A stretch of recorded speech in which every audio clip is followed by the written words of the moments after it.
Tony Ruiz of Gold Derby, here with the filmmakers behind a new documentary short, 3 Songs for Benazir, which will be streaming on Netflix. It has been shortlisted for the Oscar for Best Documentary Short. Joining me are the producer, Omar Malik, and the filmmakers, Elizabeth and Shaista and Benazir. And anybody who wants to jump in and take this, I just want to give people kind of a sense of what this film is about, so that when they look for it, they know what they're looking for. How would you sum up this film? Sure, I'll take it. 3 Songs for Benazir is a love story set in a camp in Kabul for people that are displaced by the war. And it follows a young man named Shaista who's married to Benazir. They're very much in love, and he serenades her with poems and songs. And he has a dream of becoming the first from his family and the camp to join the Afghan National Army. And we return to the film 4 years later to see that there are really profound consequences to the choices that he had to make in order to build a life with Benazir. And the film is really, I would say, about how intimacy can prevail against all the odds. What I find so fascinating about this film is that, I think for a lot of people, particularly in the United States, the Afghanistan conflict and the war and what happens to people, they feel like they know what it is, but there really is this distance. In some ways, I think, is almost like kind of self-imposed, so that they don't see the realities of what happened. How did you come in contact with Shaista and develop this story? Do you want to answer that? Yeah. Thank you so much for having us, Tony. Well, I'm from Afghanistan. I saw how my country was represented in the news and the media. I wanted to tell the story of my country in my own voice and through my own lens. And Elizabeth and I met Shaista in the camp almost 12 years ago. I saw myself in Shaista. He was displaced and I was displaced by war too. My father was killed by Soviet landmine. Shaista's family was killed in war also. He was poor. I was very poor too. He missed home. I still miss my home too. He a lot of things, but never lost hope. Neither did I. Yeah, we were, just to add on to what Gulasan was saying, we were there in the camp actually distributing food. I mean, this must have been about 12 years ago, yes. Now I think about it. And that's where we met Shaista the first time. And he was just so full of this wonder and boyish curiosity, and his smile just lit up around us and was bursting with poetry. And we became very good friends with him. And, as Gulasan was saying, they connected on another level in terms of the shared experience of displacement and being forced to leave your home because of the war. So that friendship led us to, just for 3 years of, spending a lot of time with him. And after that, we decided to pick up the camera and make a film with him in Benazir. Omar, how did you come to this project?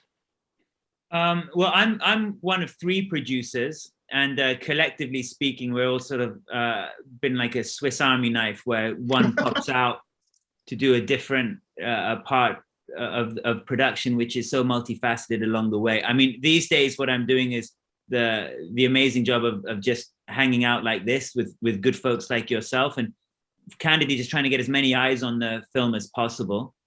And but it's been beautiful to see this film really stretch its wings, and to get a window seat in seeing some of the rough cut get sharper and even more focused and even more pronounced, and the framing of the film, as these beautiful filmmakers have been doing it, it's just been terrific to see along the way, even up to the moments right now.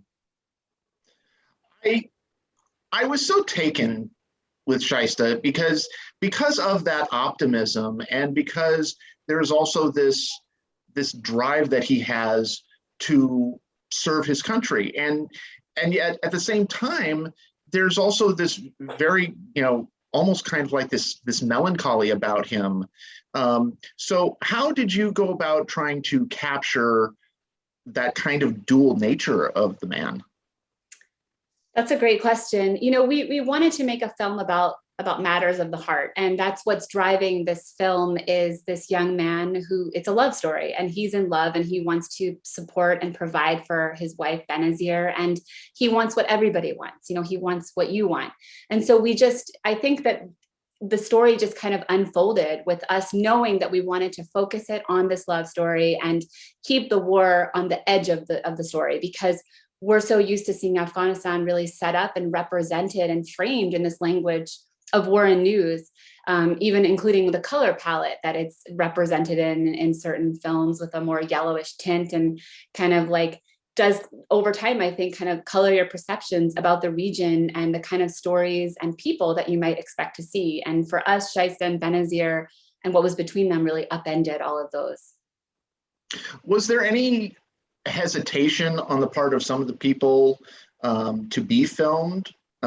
Because it's not a story that you see very often. So was there any pushback or reluctance? Well, I think you can talk a little bit about like the access, and maybe, do you want to talk about that? Like مثلا مردم راضی بودن که ازش فیلم بگیره در ابتدا، و یا اینکه مثلا ضد از فیلم ما شما بود. Okay. News crew come to the camp every year to tell story about the displacement camp, and the life in the camp is very hard. But no one had ever made a film inside the camp before. We got the access because of our friendship with Shaista and his family, and also because I'm Afghan, and she speak Dari. My wife, she speak Dari, and we spent so much time with Shaista and Benazir and their family. We trust each other. As an Afghan, I can go places that foreign journalists can't go. I want to take the advance behind the closed door to show beauty and joy inside the home. And yeah. One of the things that is, I think people, there is this idea of what a camp like that would be. And I think one of the things that's so striking is that there are those moments of joy and happiness and love and laughter. Was that important for you guys to be able to show? Yes, because it's the reality of our lived experience in Afghanistan. I lived there for over 8 years, and that's something that both of us really ached to be able to show the world, is what happens, while there's a war raging outside, and then you're inside these homes, and there's these moments of joy and beauty and laughter and humor. And, when you do live in such close proximity to a war, you do see how the fragility and the beauty of everyday life is really acute and pronounced. And that's what we felt was the moments that we wanted to really elevate in this film. When you take a film like this and bring it out to the world, is there like where do you even start? One of the things I find so fascinating about documentary shorts is the journey that they have in coming out to it. So what is that journey like in terms of introducing it to the world? Where do you begin?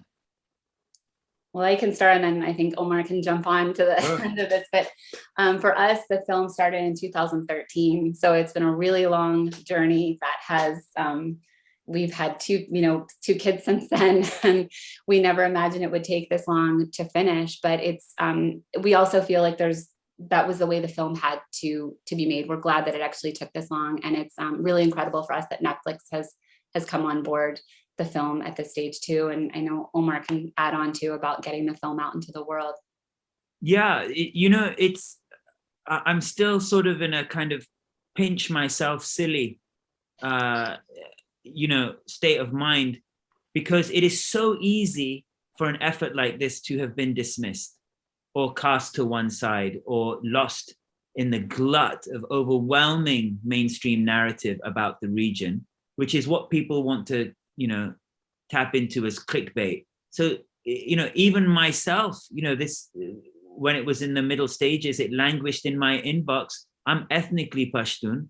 And I thought, okay, maybe this is something that's, another sad story about the region that, and just more of that pain. And I had no idea that Buried Within It was a jewel of a film with all the complexity, the nuance, the resilience, the beauty, and the poetry that is in that region that people see constantly and always wish was portrayed.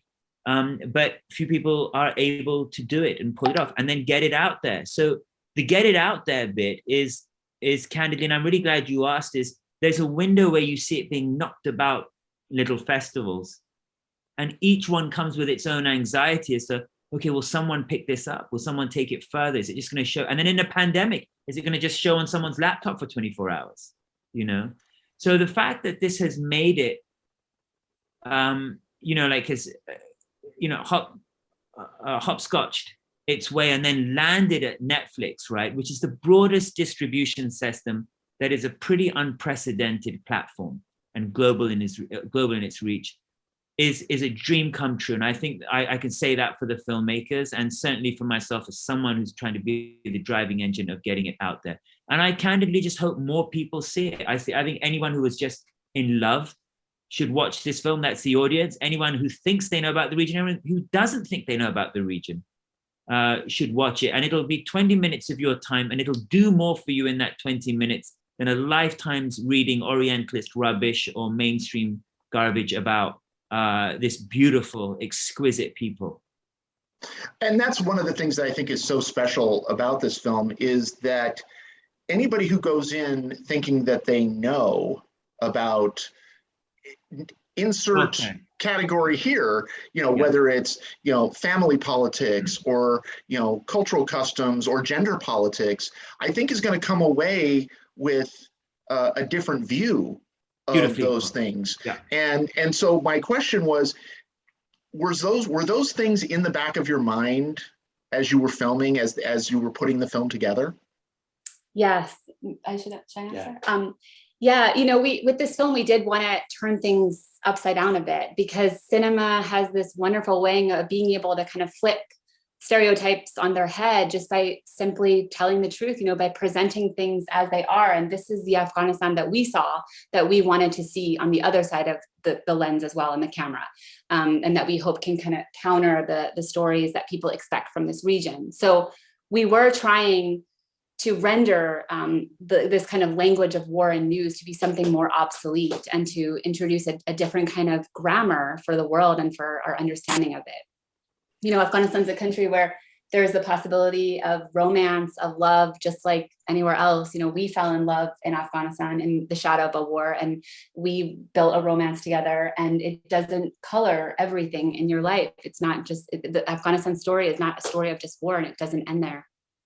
And if I might add something to that, and I, second everything Elizabeth said about the take on the region. If I were to add just one more thing personally about it, is that there's an aspect to this where it shows you something you haven't seen before. But what it also does, and you're right to go in that direction, Tony, is that what it also exposes with regard to things like gender and power and romance and duty and commitment and collective responsibility is actually also a very soft, very gentle invitation to have your values challenged by a culture that has something to offer you.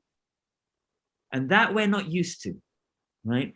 We very much like to talk about these regions as if they're backward, right? Even sympathetic people even think, well, they're people like us, but they're lost in this weird religion and this weird this and this weird that, ideologies and all of that kind of thing. And yet if you sit with this film for 15, 20 minutes in a very non-dogmatic way, what you do get is actually, people who have a great sense of honor, a sense of kindness, a deep sense of family, a deep sense of community, all of which are things candidly in our own civilization here in the West we're grappling with. Its dissolution in the face of a kind of radical individualism that comes at a very great cost. And that for me, as a person who is now a father of 3, and is fond of telling people and anyone who listens that after a very nice education and having worked hard and everything, in terms of as a father and my values, I've taken a long walk back to my mother's kitchen. And my mother's kitchen is very much like what you see in the film here with regard to the values presented. But that's so fascinating, and I think you've brought up the point about how getting more people to see this, and now that it has been placed on the short list, which every documentary filmmaker I talk to is like, no, that's something they never even really consider until it actually happens. So now that it has happened, even just being on the short list, what does that mean to the exposure to the film as a whole?